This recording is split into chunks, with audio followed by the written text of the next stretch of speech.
ఆ మేనేజర్‌కి అక్కడ ఏంటి రోల్ అనేది వాడికి తెలియదు. హ్మ్. అదే జరుగుతుంది ప్రెజెంట్ స్పోర్ట్స్‌లో. నిజంగా జరుగుతుంది. దీంట్లో ఉండే కేటగరీస్ ఏంటిది? అసల మెయిన్ నేమ్ క్రియేట్ హ్మ్. చేసింది మ్యాచ్‌ల్లో మీరే నెగ్గారు. కానీ మీరు దెబ్బలు తిన్నారు. నా కళ్ళ ముందు ఫైట్ జరుగుతుంటే నా నెక్స్ట్ ఫైట్ నాది. నా రౌండ్‌లోనే, నా ఏజ్ కేటగరీలోనే నా ముందు ప్లేయర్ నా కళ్ళ ముందు చనిపోయాడు. థర్డ్ రౌండ్‌లో గూడా నాకు ఈజీగా అనిపిస్తే చేస్తా. లేదంటే నాకౌట్ చేస్తా. ఈ స్పోర్ట్ చాలా డేంజరస్ అన్నట్టు. మంచి మంచి బ్లోస్ పడుతూ ఉంటాయి మొఖాల పైన. ఒక్కొక్కసారి ఐబ్రోస్ కూడా కట్ అయిపోయిన సినారియోస్ చాలా మ్యాచెస్‌లో నేను ఇన్ని గేమ్స్ ఉన్నాయని ఎవరికీ తెలీదు మార్షల్ ఎవరికీ ఆర్ట్స్‌లో. తెలీదు.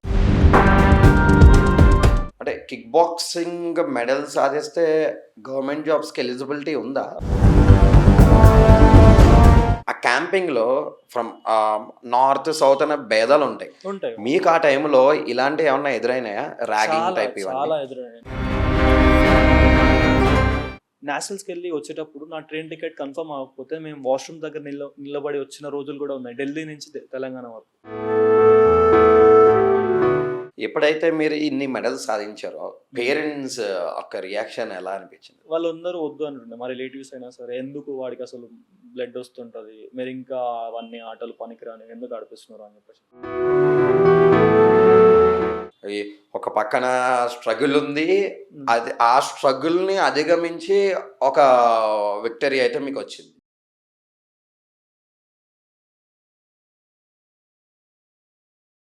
హాయ్! హలో! నమస్తే. నేను మీ Tarun. Welcome to Anantara sports. ఈ వారం కొత్త స్పోర్ట్ అండ్ కొత్త స్పోర్ట్స్ పర్సన్. తిను Indian national champion in kick boxing. తనెవరో కాదు Vicky alias Srinath. Hi bro! Hi bro. ఎలా ఉన్నారు? బాగున్నా. మీరెలా ఉన్నారు? All good. ఇప్పుడు నేను మిమ్మల్ని విక్కీ అని పిలాలా? లేదా శ్రీనాథ్ అని పిలాలా? యాహ్! విక్కీ అనే పిలవండి. ఓకే. అసలా విక్కీ నిక్‌నేమ్ ఎవరో మీది? Yeah! Okay. Actually Srinath. Srinath. Srinath but కాలేజ్‌లో అయినా సరే ఓన్లీ రిజిస్టర్‌లో మాత్రమే ఉంటుండే. హ్మ్. హ్మ్. బయట అందరూ సార్లు గూడా విక్కీ అనే పిలుస్తారు. ఓకే. అదొక బ్రాండ్ అయిపోయింది.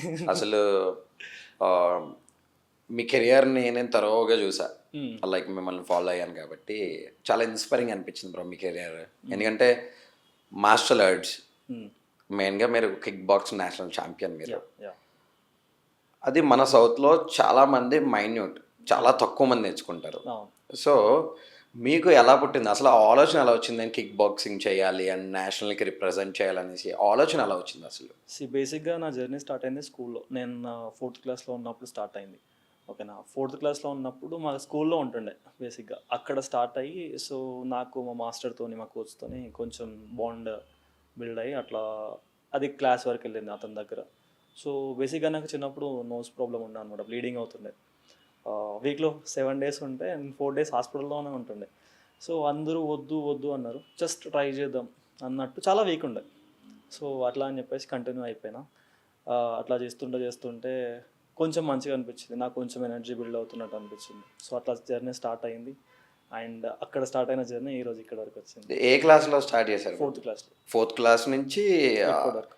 Martial arts first martial arts first నేర్చుకున్నారు. Martial arts. ఓకే. నేను ఫస్ట్ చేసింది టైగర్స్ కుంఫు అని. ఓకే. సో, అది ఫస్ట్ మార్షల్ ఆర్ట్స్. మీరు born and brought up Bhuvanagiri కదా? భువనగిరి. భువనగిరిలోనే మీరు ఆ! మొత్తం మొత్తం స్కూలింగ్, కాలేజ్ కూడా అక్కడే. కాలేజ్ కాదు. కాలేజ్ ఉప్పల్లో Little Flower. Okay. College Hyderabad. Hmm. Schooling స్టేజ్‌లో మీరు మార్షల్ ఆర్ట్స్ నేర్చుకున్నారు. హ్మ్. ప్రొఫెషనల్‌గా కిక్ బాక్సింగ్ ఎప్పుడు నేర్చుకున్నారు? నేను నా కుంఫులో బ్లాక్ బెల్ట్ అయిపోయింది నాది. బ్లాక్ బెల్ట్ ఎయిత్ క్లాస్‌లో అయిపోయింది. సో, నైన్త్ క్లాస్‌లో ఎస్‌జీఎఫ్ఐ స్టార్ట్ అయింది. సారీ ఎయిత్ క్లాస్‌లోనే స్టార్ట్ అయింది. School SGFI games federation school of India. Yeah! Right. So, మా డిస్ట్రిక్ట్ నుంచి ఎవరు లేరు. వై కాంట్ ఐ గివ్ అనిపించింది. సో, అప్పుడు నేను ఎళ్ళినా. దానికన్నా ముందు ఒక పెద్ద రీజన్ ఉంది. బేసిక్‌గా నేను లైక్ అంటే నేను యావరేజ్ స్టూడెంట్‌ని. బేసిక్‌గా సెవెంత్ క్లాస్ వరకు యావరేజ్ స్టూడెంట్. స్కూల్‌కే వెళ్ళకపోతుండే బేసిక్. నాకు ఎంతసేపు తిరగాలి, స్పోర్ట్స్‌లో ఆడాలి, ఇంకేం జరుగుతుంది, నెక్స్ట్ ఏం జరుగుతుందో తెలుసుకోవాలి. మొత్తం క్రియేటివ్ మైండ్ సెట్ ఉంటుండే. సో, సెవెంత్ క్లాస్‌లో ఒక sir I don't want to like అంటే ఆ సార్ పేరు బయటికొద్దు. అతను ఏముంటది స్పోర్ట్స్‌లో ఎంతసేపు కాలేజ్‌కి రాడు వీడు అని చెప్పేసి మా పీటీ సార్‌తోని మాట్లాడుతూనే నేను విండో బ్యాక్ సైడ్ నుంచి విన్నా అనమాట. సో ఏముంటుంది అది దేనికి వస్తుంది అని చెప్పేసి అంటే సరే ఇలా అని లైట్ తీసుకున్నాం. మళ్ళీ నెక్స్ట్ టైం నేను ఏదైనా అదే కాంపిటీషన్స్ వెళ్ళడానికి లీవ్ లెటర్ రాసిన అనమాట. అప్పుడు కూడా అవసరమా అని చెప్పేసి రిజెక్ట్ చేసిండు. సో నేను ప్రిన్సిపల్ దగ్గర నుంచి పర్మిషన్ తీసుకొని వెళ్ళిపోయినా. అప్పుడు ట్రిగర్ అయింది, చూపించాలి నేను అంటే ఏందో అని చెప్పేసి. సో అప్పుడు నేను నా గేమ్ అప్పుడు రికగ్నైజ్డ్ కాదనమాట, రీసెంట్గా అవుతుంది. సో కిక్ బాక్సింగ్ ఉంది నా గేమ్కి, దానికి చాలా రిలేటివ్ అనమాట, దగ్గర సంబంధం ఉంటుంది మార్షల్ ఆర్ట్స్ అన్ని గేమ్స్కి. సో అది ఉంది. సో మా మాస్టర్ని అడిగితే సో దీంట్లోకి వెళ్దాము అని చెప్పేసి అన్నాడు. అతని సపోర్ట్తోని నేను ప్రాక్టీస్ చేసిన, డిస్టిక్ ఆడినా, స్టేట్ ఆడినా, నేషనల్ ఆడినా, SGFIలో మెరిట్ నాది. ఫస్ట్ పర్సన్ నేను నా డిస్టిక్ నుంచి కిక్ బాక్సింగ్లో మెరిట్ కొట్టుకొని వచ్చిన రోజు రైల్వే స్టేషన్లో దిగ్గానే మా district collector, DSP, CI, SI, మా ఎమ్మెల్యే, లోకల్ ఎమ్మెల్యే అండ్ మా ప్రిన్సిపల్ అందరూ వచ్చిన ర్యాలీ తీసుకుంటూ స్కూల్ దగ్గరికి తీసుకెళ్ళి డైరెక్ట్. సో నేను ఫస్ట్ స్కూల్లోకి ఎంటర్ కాగానే మా సార్ ఫేస్ చూసిన, తగిలింది చాలు అనుకున్నా. తీసుకున్నారు, చాలా పర్సనల్గా తీసుకున్నారు అయితే ఆయన మాట. పర్సనల్గా తీసుకున్నా, చాలా పర్సనల్. నాకు లైక్ ఎవరైనా సరే నువ్వు చెయ్యలేవు అంటే చేసి చూపించాలి, అది ఏదైనా సరే. నువ్వు చెయ్యలేవు అని నాతో ఎందుకు కాదు, నేను చేసి చూపిస్తాను. సో ఇప్పుడు నేను కంటెంట్ క్రియేషన్ స్టార్ట్ చేయడానికి రీజన్ కూడా అక్కడే స్టార్ట్ అయింది నాకు. ఓకే, వీడేం చేయలేడు అని ఎవరైనా అనుకుంటే నేను చేసి చూపించాలి. ఇది క్యాజువల్గా అనమాట. లైక్ అంటే ఇట్లా లైక్ ఒకసారి మేము ఇట్లా నార్మల్గా జనరల్గా మాట్లాడుకుంటాం. నేను ట్రైనింగ్కి వెళ్ళి వస్తుంటే ఒక చాయ్ షాప్ దగ్గర మాట్లాడుకుంటుంటే ఒకసారి ఉండి దగ్గర చాలా నాలెడ్జ్ ఉంది, షేర్ చేయొచ్చు కదా అని చెప్పేసి అంటే నా పక్కన ఉన్న వాళ్ళు ఏం చేస్తారులే, చాలా రిస్కీ, కెమెరా ముందు మాట్లాడాలి. నాతో ఎందుకు కాదు, నేను మిర్రర్ ముందు ప్రాక్టీస్ చేసిన, వచ్చింది, స్టార్ట్ చేసిన. అయితే ఇక్కడ వరకు చాలా బాగుంది. ఏదైతే మీ సార్ అన్న మాటని పర్సనల్గా తీసుకుని ఒక మెరిట్గా వచ్చి బయటికి అండ్ మిమ్మల్ని అలా తీసుకెళ్ళడం చాలా గొప్ప విషయం. నాకు చిన్న డౌట్ బ్రో, ఎందుకంటే కిక్ బాక్సింగ్ అవగాహన లేదు మన స్టేట్ వైజ్. అంటే ఇంకా తమిళనాడుకి వెళ్తే మంచిగా చేస్తారు అక్కడ kick boxing. Coming to Andhra and Telangana చూసుకుంటే మన తెలుగు స్టేట్స్లో అంత ఐడియా లేదు ఎవరికి. సో మీరు చూస్ చేసుకుని వెళ్ళిన తర్వాత నేషనల్కి డెఫినెట్గా నార్త్ సైడే క్యాంప్ ఉంటుంది. ఆ క్యాంపింగ్లో ఫ్రమ్ నార్త్ సౌత్ అనే భేదాలు ఉంటాయి, ఆబ్వియస్గా ఉంటాయి. ఎనీ స్పోర్ట్ తీసుకోండి, ఏ స్పోర్ట్ కన్నా సరే అది ఉంటుంది. మీకు ఆ టైంలో ఇలాంటి ఏమన్నా ఎదురైనాయా, ర్యాగింగ్ టైప్? చాలా ఎదురైనాయి. నేను చెప్పాలి అంటే ఫస్ట్ మా సూపర్ సీనియర్స్ ఉన్నప్పుడు నేను కూడా వెళ్తుండే, నా జూనియర్లో వాళ్ళు సీనియర్లో ఉంటుండే. సో వెళ్ళినప్పుడు మాకు 1 day బిఫోరే లిస్ట్ వస్తుంది అనమాట, ఎవరికి పడ్డది అని చెప్పేసి ఒక లిస్ట్ వస్తుంది. దాంట్లో అప్పుడు మనకు ఆంధ్ర ఉండే, తెలంగాణ ఇంకా రాలేదు. సో ఆంధ్ర అని అంటే లైట్ తీసుకుంటుండే, వీళ్ళేగా చూసుకుందాం అన్నట్టు ఉంటుండే. బట్ మేము ఎంటర్ అయినప్పుడు, మా సీనియర్స్ మేము ఎంటర్ అయినప్పుడు లిస్ట్ చూడగానే తెలంగాణ అనే పేరు చూస్తే వాళ్ళ కోచెస్ వెళ్ళి తెలంగాణ అనే పేరు పడ్డది, జాగ్రత్తగా ఆడురి అని చెప్పేసి ఒకటి గుర్తు చేసినాం. లైక్ ఎక్కడికి వెళ్ళినా ఒక జెండా నాతాలి. మాకు బేసిక్గా మన కాంపిటీషన్స్ నేషనల్స్ ఎక్కడ జరిగినా ఛత్తీస్గఢ్లో జరుగుతాయి, డెహ్రాడూన్లో జరుగుతాయి, ఉత్తరాఖండ్లో, అట్లా నార్త్ సైడ్ జరుగుతాయి. ఆల్మోస్ట్ సౌత్లో చాలా రేర్, చాలా అంటే చాలా రేర్. సో అక్కడికి వెళ్ళినప్పుడు వాళ్ళ డామినేషన్ ఉంటుంది. స్టిల్ మేము మేనేజ్ చేయగలిగినాం. వాళ్ళందరికీ తెలంగాణ నుంచి కూడా ఒక ప్లేయర్ రాగలుగుతారు, ఆడగలుగుతారు, మా మీద గెలవగలుగుతారు అని చెప్పేసి మేము ప్రూవ్ చేసినాం. ర్యాగింగ్ ఏమన్నా జరిగింది బ్రో క్యాంపింగ్ టైంలో? ర్యాగింగ్ అంటే ఏముండదు బ్రో. ఇప్పుడు వాళ్ళ ఏరియాకి వెళ్ళినాం, సపోజ్ మనమే ఉన్నాం, ఓకే, మన ఏరియాకి వేరే వాళ్ళు వచ్చిండు, మొత్తం మన వాళ్ళే ఉంటారు, మన లోకల్ ఏరియా. స్టిల్ వాడిని ఎందుకు ర్యాగింగ్ చేస్తాం? వాడి దగ్గర టాలెంట్ లేకపోతే, లేదంటే వాడు మనకన్నా దేంట్లోనన్నా తక్కువ ఉంటే చేస్తాం. మా సూపర్ సీనియర్స్ ఉన్న టైంలో జరిగింది, బట్ మేము ఉన్న టైం అయితే జరగలేదు. మేము ఎంతసేపు ఫ్రెండ్లీగా ఉండడానికి ట్రై చేస్తాం. ఇఫ్ అవ్వదు అన్నప్పుడే ఇంకా మేము చెప్పాల్సిందే. మెడల్స్ ఉంటాయి బ్రో, 10-15 మెడల్స్ ఉంటాయా, ఇంకెక్కువ ఉన్నాయా? చాలా ఉంటాయి బ్రో. ఇది ఎప్పుడూ కూడా ఒక చిన్న ఏంటంటారు, అది మిస్కమ్యూనికేషను లేదా మిస్అండర్స్టాండింగ్ ఉంటుంది. ఏంటిదంటే మెడల్స్ దేనికి పనికి రావురా, నువ్వేమన్నా చెయ్యు, మెడల్స్ దేనికి పనికిరావు అంటారు. అది నిజమేనా? ఒక పాయింట్ ఆఫ్ వ్యూలో నిజమే, ఒక పాయింట్ ఆఫ్ వ్యూలో తప్పు. అంటే ఇప్పుడు స్పోర్ట్స్ అంటే ఎవరికి తెలియదు, ఓకేనా? బేసిక్గా అసలు ఎవరికి తెలియదు స్పోర్ట్స్ అంటే. దాని వాల్యూ తెలిసిన వాడికి ఆ మెడల్ వాల్యూ తెలుస్తుంది. ఓకే. సో మెయిన్గా మనం ఇప్పుడు నేను ఆడిన నా దగ్గర 30 మెడల్స్ ఉన్నాయి కదా, నిజంగా నా పాయింట్ ఆఫ్ వ్యూలో దేనికి పనికిరాదు. ఇఫ్ మనకి ఒలింపిక్స్లో, ఏషియన్ గేమ్స్లో అక్కడ మెడల్ ఉంటే అది దానికి వాల్యుబుల్ ఉంటుంది. ఎప్పుడైతే మీరు ఇన్ని మెడల్స్ సాధించారో పేరెంట్స్ యొక్క రియాక్షన్ ఎలా అనిపించింది? బేసిక్‌గా ఫస్ట్ మా ఇంట్లో ఒప్పుకోలేదు నేను మార్షల్ ఆర్ట్స్‌లోకి వెళ్తా అంటే. హ్మ్. నాకు చెప్పిన కదా! అవును. నోస్ ఇంజ్యూరీ హ్మ్. అది ఉండే చిన్నప్పటి నుంచి. హ్మ్. బట్ నేను వాళ్ళకి తెలియకుండానే నేను 4:30కి లేసేది మార్నింగ్. వాళ్ళు 6కి లేస్తే నేను 4:30కి లేసి వాళ్ళు లేవకన్నా ముందే నేనెళ్ళి వచ్చి మళ్ళీ స్కూల్‌కి రెడీ అయ్యి ఎళ్ళిపోయేది అప్పుడు. హ్మ్. సో, అట్లా వెళ్తుంటే వాళ్ళందరూ వద్దు అంటుండే. మా రిలేటివ్స్ అయినా సరే, ఎందుకు వాడికసలు బ్లడ్ వస్తుంటది. మీరింకా అవన్నీ ఆటలు పనికిరానివి ఎందుకు ఆడిపిస్తున్నారు అని చెప్పేసి అన్నారు. సో, వీళ్ళకి మన మిడిల్ క్లాస్ పేరెంట్స్‌కి ఎవరైనా అంతే ఉంటది. వాళ్ళకి అర్థం కాదు. సో, ఏదో ఒకటి ప్రూవ్ చేసుకోవాలి. ఏదో ఒకటి ప్రూవ్ చేసుకోవాలి. సో, ఒక 4 ఇయర్స్ వరకు గూడా ఇట్లా స్ట్రగుల్స్ ఉండే. ఆ 4 ఇయర్స్ తర్వాత నేను ఎప్పుడైతే ఎస్‌జీఎఫ్ఐ ఆడి వచ్చిన ర్యాలీ తీసిర్రు అది చాలా పెద్ద న్యూస్ అయిపోయింది అక్కడ. అవును. సో, అప్పటి నుంచి దే అండర్‌స్టాండ్ ద వాల్యూ.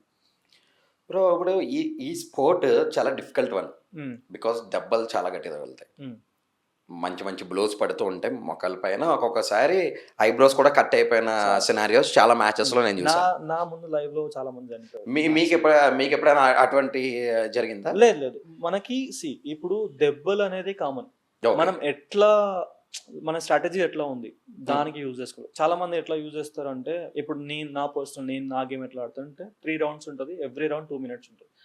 నేను బేసిక్‌గా వాడి గేమ్ ప్లే మొత్తం అబ్జర్వ్ చేస్తా ఫస్ట్ రౌండ్‌లో. నా పాయింట్స్ మీద కాన్సంట్రేట్ చేయ. సెకండ్ రౌండ్‌లో ఓకే. వాడు ఆడుతుండు అంటే ఆడతా.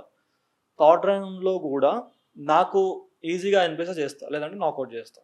ఓకే. ఈజీగా. ఒకసారి మనకు దాన్ని మొత్తం అర్థమైంది అనుకో గేమ్ ప్లే మొత్తం. అప్పుడు ఈజీగా మనం నచ్చినట్టు దాన్ని తీసుకోవచ్చు. బట్ దెబ్బల విషయాలకొస్తే చాలా తగ్గినాయి. నేను కాంపిటీషన్స్‌కి వెళ్ళిన ప్రతిసారి నాకు ఇంజ్యూరీ అవుతుండే. ఇప్పుడు ఇట్లా ఒక కిక్ కొడతాం ఫేస్ పైన. హ్మ్. సో, లెగ్‌తోని ఇట్లా కిక్ కొట్టినప్పుడు వాళ్ళు ఎల్బోస్ పెడతారు ఓకే. ఇంజ్యూరీ చేయడానికి. హ్మ్. హ్మ్. హ్మ్. సో, అది తాకినప్పుడు ఇదంతా స్వెల్ అయిపోతుంది ఇట్లా. ఓకే. చాలా ఘోరంగా నడవడానికి కూడా రాదు. ఇన్నర్ బ్లీడ్ అయిపోయి యాహ్! స్వెల్ అయిపోతది. చాలా చాలా చాలా ఘోరంగా ఉంటుంది. ఇప్పుడు నాకొక చిన్న డౌట్ బ్రో. ఫైట్ అయితుంది. ఈరోజు హ్మ్. ఒక మ్యాచ్, రేపు ఒక మ్యాచ్ ఉందనుకోండి మీకు ఫర్ హ్మ్. సపోజ్. హ్మ్. ఈరోజు మ్యాచ్ ఆడారు. హ్మ్. మ్యాచ్‌లో మీరే నెగ్గారు. కానీ మీరు దెబ్బలు తిన్నారు. హ్మ్. సెకండ్ డేకి మీరు అంత క్విక్‌గా రికవర్ అవ్వడానికి ఏమన్నా అక్కడ డిఫరెంట్ టైప్ ఆఫ్ మెడికేషన్ ఏమన్నా ఉంటదా అక్కడ? లేదు. పర్సనల్‌గా మన కోచెస్ ఉంటారు కదా! ఓకే. సో, వాళ్ళే చూసుకుంటారనమాట. మనకి స్ప్రే చేయడం. హ్మ్. అంతే తప్ప ఇంకా అంత పెద్ద టెక్నాలజీ ఏం రాలేదు స్పోర్ట్స్‌లో. హ్మ్. మనకు 1 డేలో రికవరీ అట్లా ఏం లేదు. హ్మ్. సో, ఈ లైక్ సప్లిమెంట్స్ అవన్నీ ఉంటాయి గానీ, అది అంత వర్కౌట్ ఏం కావు. నేను ఏమన్నా చూసినంత. చిన్నగా పెయిన్ అయితే ఉంటది తర్వాత రోజు మ్యాచ్‌కి. ఖచ్చితంగా ఉంటది. హ్మ్. ఆ పెయిన్ ఉంటది. మనం ఎవ్రీ మ్యాచ్ ఒక ఫ్రెష్ మ్యాచ్ లాగానే ఆడాలి. ఓకే. ఓకేనా? ఇప్పుడు నిన్న నాకు దెబ్బ తగిలింది. హ్మ్. నేను నిన్న ఆ రీజన్ నాకిక్కడ చెప్పడానికి లేదు. హ్మ్. ఈ డే గూడా హ్మ్. నిన్నటి మ్యాచ్ లాగానే ఆడాలి. ఓకే. అప్పుడే మనం ఒక నెక్స్ట్ స్టేజ్‌కెళ్తాం. రైట్. ఎన్ని ఆడారు బ్రో? ఎన్ని నేషనల్స్ ఆడారు మీరు? చాలా నేషనల్స్ ఆడినాం. హ్మ్. లెక్కలేదు. మరి ఇన్ని నేషనల్స్ ఆడారు కదా! హ్మ్.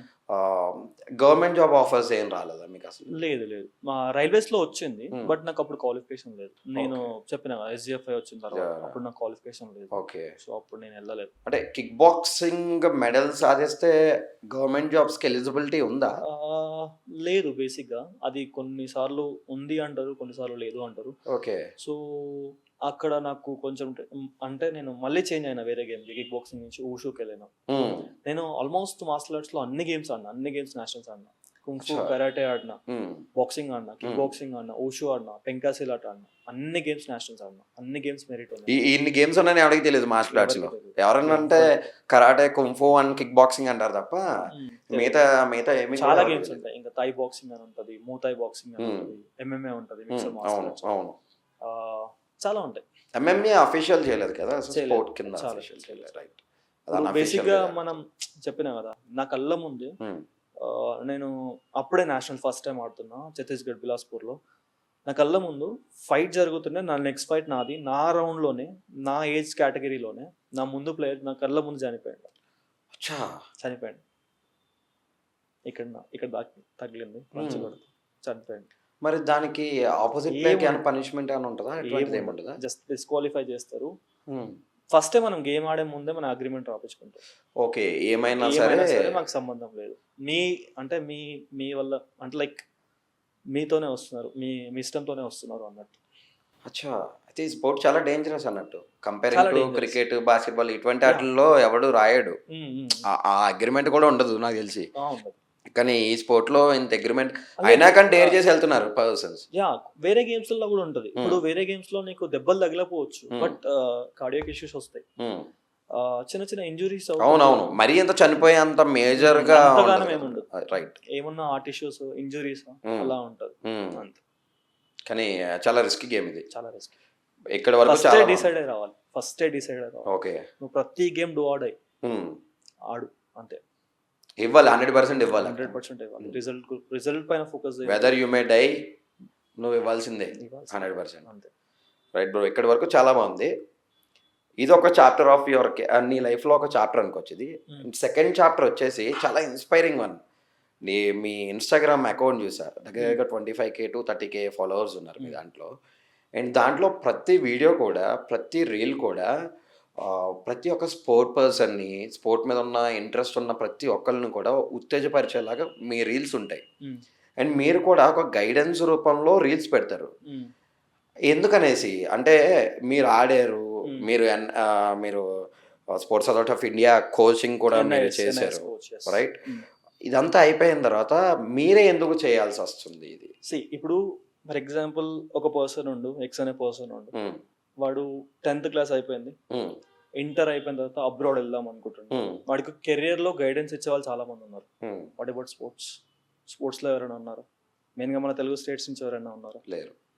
Why can't I start? నేను ఎందుకు స్టార్ట్ చేయొద్దు? మన దగ్గర నాలెడ్జ్ ఉంది, టెక్నాలజీ ఉంది, నేను ఎందుకు యూజ్ చేయొద్దు? అండ్ నా లైఫ్లో నేను ఫేస్ చేసిన ఇష్యూస్ పైనే మాట్లాడతా బేసిక్గా. సో ఇప్పుడు నేను కొన్ని సిచ్యువేషన్స్లో నేను నేషనల్స్కి వెళ్ళి వచ్చేటప్పుడు నా ట్రైన్ టికెట్ కన్ఫర్మ్ అవ్వకపోతే మేము వాష్రూమ్ దగ్గర నిలబడి వచ్చిన రోజులు కూడా ఉన్నాయి. ఢిల్లీ నుంచి తెలంగాణ వరకు 2 days, 1.5 day ఉంటుంది మ్యాక్సిమం. తెలంగాణ ఎక్స్ప్రెస్ 1.5 day ఉంటుంది. బాత్రూమ్ దగ్గర నిల్చొని వచ్చిన రోజులు కూడా ఉన్నాయి. సో అలాంటి స్ట్రగుల్స్ అన్ని. అండ్ మేము స్పాన్సర్ చేయడానికి, లైక్ మేము ఆడేటప్పుడు మా దగ్గర అంత సత్తా ఉన్నా, అంత టాలెంట్ ఉన్నా, మా దగ్గర గేమ్ ఉన్నా సపోర్ట్ చేసేవాళ్ళు ఎవరు లేరు, స్పాన్సర్ చేసేవాళ్ళు. సో ఇలాంటివన్నీ చాలా మందికి ఉంటాయి కదా. లైక్ ఇప్పుడు నేనంటే ఏదో నాకు పేరెంట్స్ నుంచి సపోర్టో, లేదంటే మా కోచెస్ నుంచి సపోర్టా, నా గేమ్ ప్లే అక్కడ స్పాట్ లైట్లో పడ్డది కాబట్టి వేరే వాళ్ళు వచ్చి కొంతమంది సపోర్ట్ కూడా చేశారు, స్పాన్సర్ కూడా చేసారు నాకు కొన్ని కంపెనీస్ కూడా. సో అట్లా వచ్చి చేసారు, కానీ వేరే వాళ్ళకి ఎవరికి చేయరు కదా. సో వాళ్ళు ప్రూవ్ చేసుకోవడానికి ఒక ప్లాట్ఫామ్ కావాలి.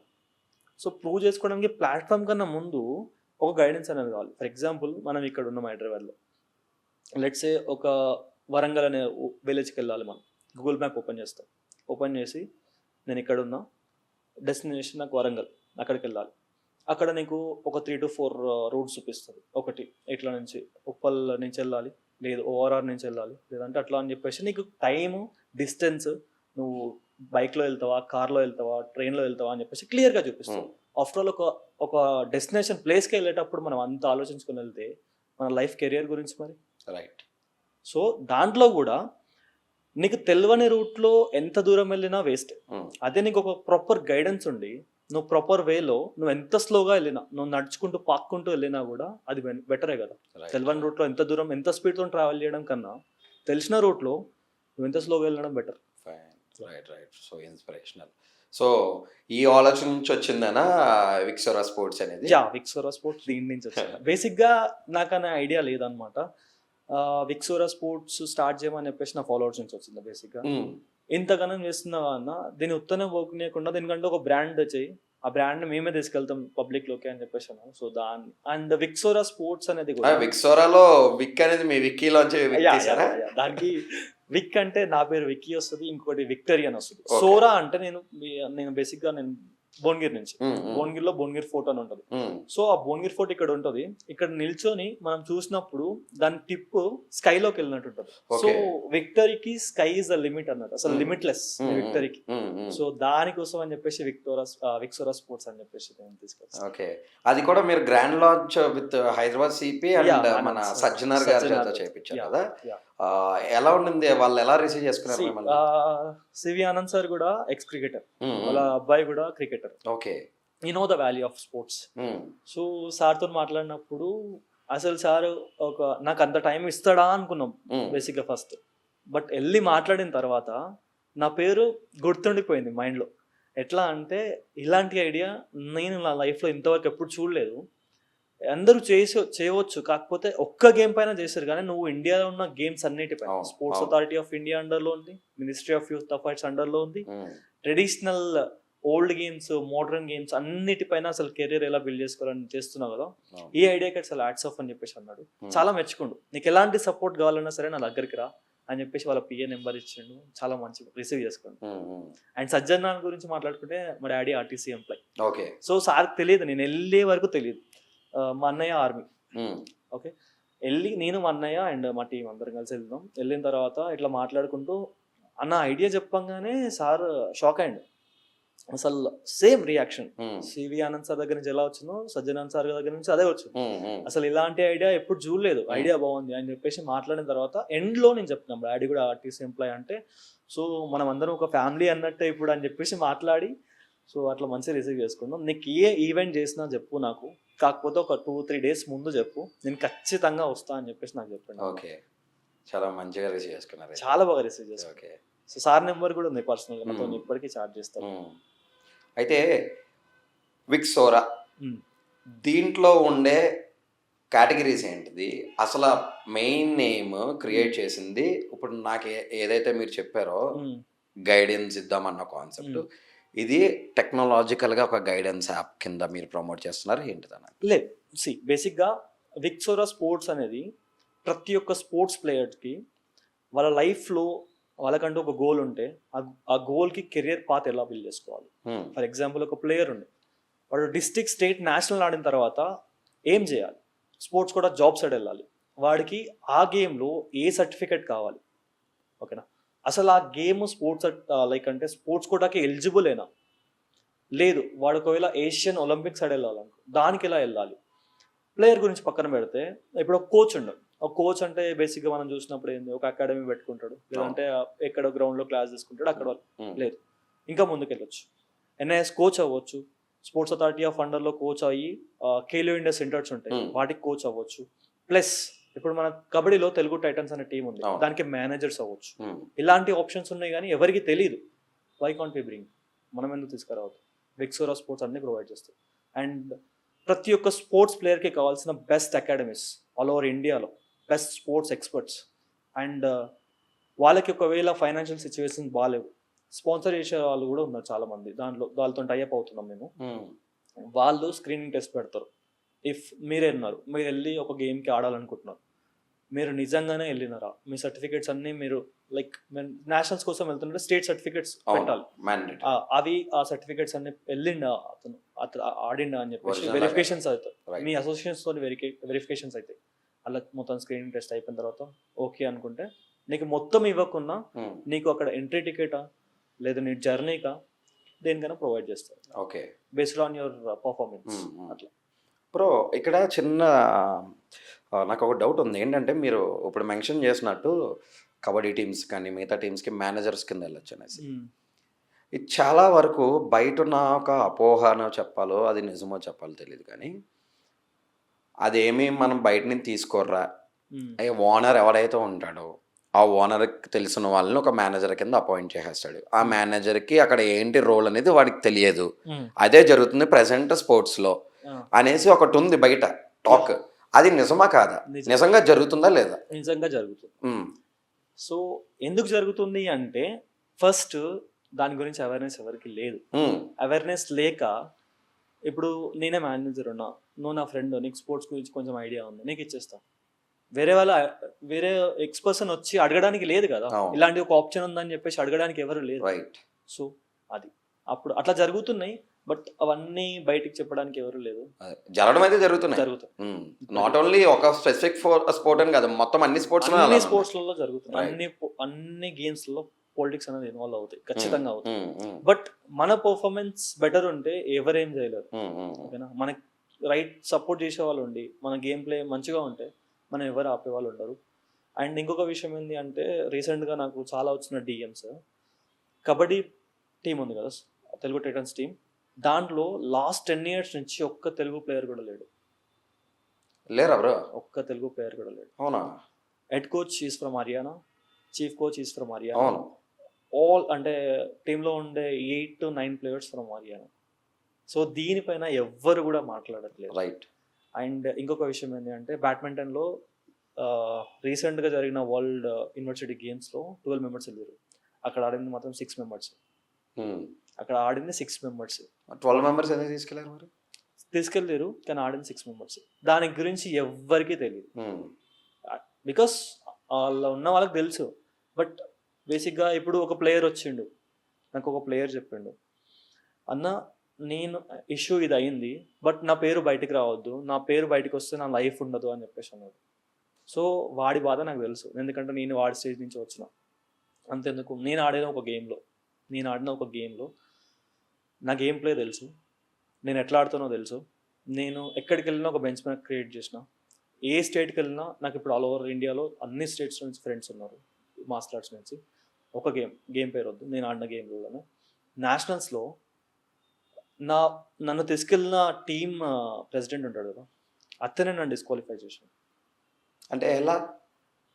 వీడు ఎదుగుతుండు అంటే డిస్క్వాలిఫై అంటే డిస్క్వాలిఫై అంటే ఓవర్ వెయిట్ అన్నట్ట, లేదా ఈ కేటగిరీస్ ఉంటాయి కదా.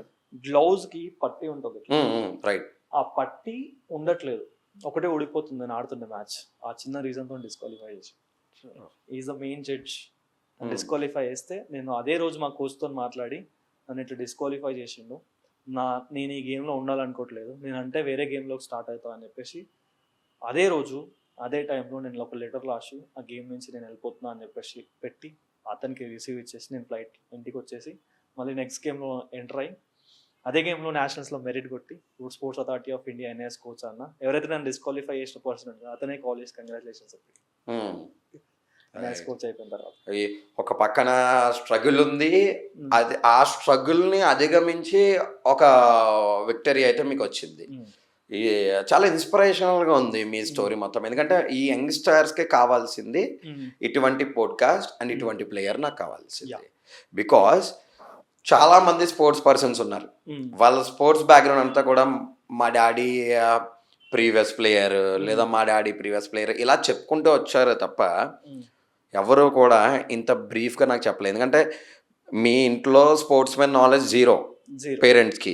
ఎప్పుడైతే ఈ స్పోర్ట్ చూసుకున్నారో టోటల్గా వద్దనే చెప్పారు, అయినా కానీ వాళ్ళని పట్టించుకోకుండా నీ కెరీర్ మీద మీరు కాన్సన్ట్రేట్ చేస్తూ ఇప్పుడు ఈ పొజిషన్లో ఉన్నారు. So inspirational. మీరు వచ్చే యంగ్స్టర్స్కి ఏం చెప్దాం అనుకుంటున్నారు? వచ్చే యంగ్స్టర్స్కి ఒకటే, మీరు ఒకవేళ స్పోర్ట్స్లోకి రావాలి అనుకుంటే మీరు వేరే కెరీర్ ఆప్షన్స్ అన్ని పక్కన పెట్టి స్పోర్ట్స్లోకి వస్తున్నారు, ఓకేనా? ఆ గేమ్లోకి వస్తున్నారు అంటే ఎండ్ గోల్ ఏంటి? మీరు ఒక స్టేజ్, మీరు ఇప్పుడు ఫర్ ఎగ్జాంపుల్ నేను ఇక్కడ ఉన్నా, నా గోల్ ఇక్కడ ఉంది, నేను ఈ పొజిషన్స్కి వెళ్ళాలంటే నాకు ఇట్లా నుంచి ఒక రోడ్ ఉంటుంది, ఇట్లా నుంచి ఒక రోడ్ ఉంటుంది, ఇట్లా నుంచి ఒక రోడ్ ఉంటుంది. సో నీ వే కరెక్ట్గా ఉంటే నువ్వు లేట్ అయినా పర్లేదు, నీకు ఒక ఎండ్ గోల్ అనేది ఉండాలి. ఎండ్ గోల్ అనేది లేకపోతే నాకు నా అకౌంట్లో పర్సనల్గా మెసేజ్ చేయమని చెప్పండి, నేను పర్సనల్గా వాళ్ళకి హెల్ప్ చేస్తాను. నాతో అపాయింట్మెంట్స్ కూడా తీసుకుంటారు చాలామంది వన్ ఆన్ సెక్షన్లో. సో దాంట్లో నేను హెల్ప్ చేస్తాను. అండ్ వాళ్ళకి నా నుంచే హెల్ప్ కావాలని ఏం లేదు, చాట్‌జిపిటి ఉంది, గూగుల్ ఉంది, టెక్నాలజీ ఉంది, యూజ్ చేసుకోమని చెప్పండి. ఆ టెక్నాలజీని యూజ్ చేసుకొని మీరు ఎండ్ గోల్కి ఎలా రీచ్ అవ్వాలో అని చెప్పేసి ఒక క్లారిటీతో ఉండండి. ఎందుకంటే ఫర్ ఎగ్జాంపుల్ ప్రతి ఒక్క పేరెంట్ మైండ్ సెట్ ఎట్లా ఉంటుందంటే, స్కూల్లో వేసినప్పుడు నా పిల్లోడిని ఇంకొక 10 years పాటు నేను చదివిపిస్తే వీడు రేపు పొద్దున నన్ను చూసుకుంటారు అని చెప్పేసి 10th class వరకు అనుకుంటారు. ఎవ్రీ డే అదే ఎఫర్ట్స్ పెడతారు మీ మీద పేరెంట్స్.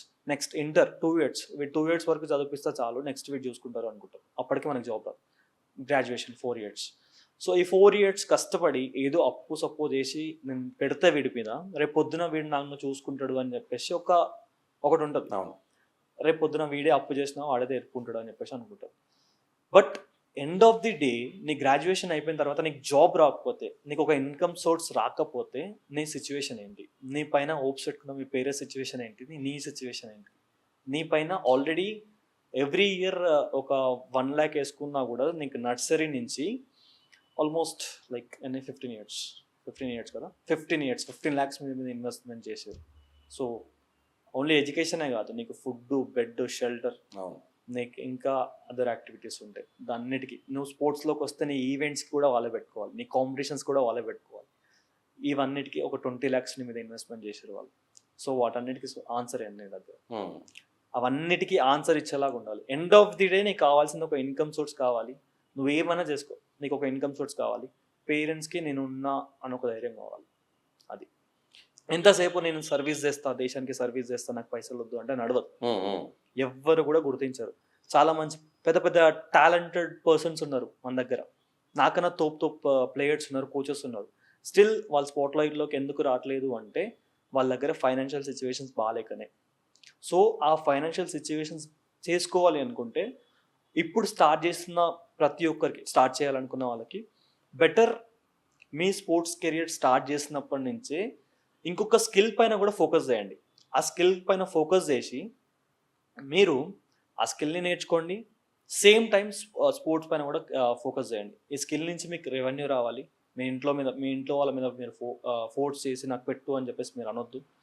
సో ఆ స్కిల్ నుంచి వచ్చిన అమౌంట్తోనే మీరు నెక్స్ట్ మీ కాంపిటీషన్స్కి వెళ్తారా, మీ కాలేజ్ ఫీజు కట్టుకుంటారా అని చెప్పేసి వాళ్ళకి కొంచెం బర్డన్ తగ్గిస్తే పేరెంట్స్ కొంచెం వెయిట్ చేయగలుగుతారు. ఆ స్కిల్ నుంచి నీకు వచ్చినాయి. నెక్స్ట్ నీకు స్పోర్ట్స్లో ఇప్పుడు రీసెంట్గా జరిగిన నిఖిత్ జరీన్కి మన తెలంగాణ గవర్నమెంట్ 1 CR ఇచ్చింది. సో ఆ స్టేజ్ వరకు ఎలా వెళ్ళాలి అని చెప్పేసి ఆలోచించండి. నెక్స్ట్ తను బాక్సర్ కదా, బాక్సర్. రైట్. సో నెక్స్ట్ నీకు క్రికెట్లో చూసుకుంటే మన ఎవరు డిఎస్పి మొహమ్మద్ సిరాజ్. సో ఆ స్టేజ్కి ఎలా వెళ్ళాలి అని చెప్పేసి ఆలోచించండి. చిన్న చిన్న గోల్స్ పెట్టుకోవాలి. ఏం పెద్దగా ఉండాలి, రైట్. ఆ ఏంకి సరైన పాత్వే ఉండాలి. సో ఆ పాత్వేలో ఎక్కడ డైవర్షన్స్ వచ్చినా కూడా మళ్ళీ ట్రాక్ ఎక్కాలి, అక్కడికి రావాలి. ప్లస్ ఈ జర్నీలో మీరు వేరే వాళ్ళ పైన డిపెండ్ అవ్వద్దు. బేసిక్గా ఈ జర్నీలో మీ ఇన్కమ్ సోర్స్తోనే మీరు వచ్చేలాగా ఉండాలి. జస్ట్ బటన్ పడ్డా కూడా జస్ట్ పేరెంట్స్ నుంచి ఒక 20% మాత్రమే తీసుకోవాలి. సో ఈ జర్నీలో ఒక స్కిల్ని తీసుకోండి, ఆ స్కిల్ని నేర్చుకోండి. ఏదైనా స్కిల్ నేర్చుకొని దాంట్లో నుంచి రెవెన్యూ జనరేట్ చేసుకోండి. ఎండ్ గోల్కి వరకు వెళ్ళండి. ఎండ్ గోల్ వచ్చిన తర్వాత దాంట్లో నుంచి మీరు స్పోర్ట్స్ కోటా నుంచి జాబ్ తెచ్చుకొని దాంట్లో నుంచి శాలరీ తెచ్చుకుంటారా? లేదు, నేను కోచ్ అవుతా. ఆ కోచ్ కూడా చిన్న చిన్న కోచ్ వద్దు, పెద్ద కోచ్కి వెళ్ళండి. సో చాలామంది పెద్ద మార్కెట్ స్పోర్ట్స్ అనేది రండి, మీ క్రియేటివిటీ మొత్తం బయట పెట్టండి. దీంట్లో నుంచి ఎండ్ ఆఫ్ ది డే ఒక రెవెన్యూ అనేది బిల్డ్ చేసుకోండి అని చెప్పేసి నేను చెప్తాను. వస్తున్నామా వెళ్తున్నామా అనేది కాదు, ఒక రెవెన్యూ జనరేట్ చేసుకోండి. వేరే వాళ్ళకి ఇన్స్పిరేషన్గా నిల్చోండి, అంతే. Thank you so much Vicky bro. అడగంగానే నేను ఎలా కాంటాక్ట్ అయ్యాను మిమ్మల్ని, మీరు వెంటనే కూడా యూ సెడ్ ఎస్, బికాజ్ నేను కూడా ఇదే పాత్రలో ఉన్నాను కాబట్టి. లైమ్ లైట్లో లేని ప్లేయర్స్ని తీసుకొచ్చి అనంతరం మీడియాలో కూర్చోబెట్టి వాళ్ళకి కొంచెం లైమ్ లైట్ మన ఛానల్ ద్వారా మనం కల్పిస్తున్నాం. మీరు కూడా అలాగే వచ్చారు కాబట్టి I'm really very grateful to you. Thank you so much. So thank you Tarun and thank you అనంతర మీడియా. సో నన్ను ఈ పోడ్కాస్ట్కి పిలిచి నన్ను ఒక గెస్ట్ లాగా ట్రీట్ చేసి ఒక ప్రజలకి ఒక ఇన్ఫర్మేషన్ పాస్ చేస్తున్న తరుణ్కి అసలు thank you so much. And ఇలాంటి వాళ్ళు చాలామంది కావాలి ఇంకా స్పోర్ట్స్లో కూడా ఒక అవేర్నెస్ క్రియేట్ చేసేవాళ్ళు. అండ్ ఈ ఛానల్కి సబ్స్క్రైబ్ చేసుకోండి, లైక్ చేయండి, షేర్ చేయండి. అండ్ మరిన్ని ఇన్ఫర్మేషన్ వీడియోస్ కోసం వేచి ఉండండి. Thank you. That's for today. చూసారుగా మన శ్రీనాథ్ కెరియర్ ఎంత ఇన్స్పిరేషన్గా ఉందో. అండ్ నెక్స్ట్ వారం ఒక కొత్త స్పోర్ట్ అండ్ కొత్త స్పోర్ట్స్ పర్సన్తో మళ్ళా కలుద్దాం. Until then do watch, like and subscribe అనంతర స్పోర్ట్స్.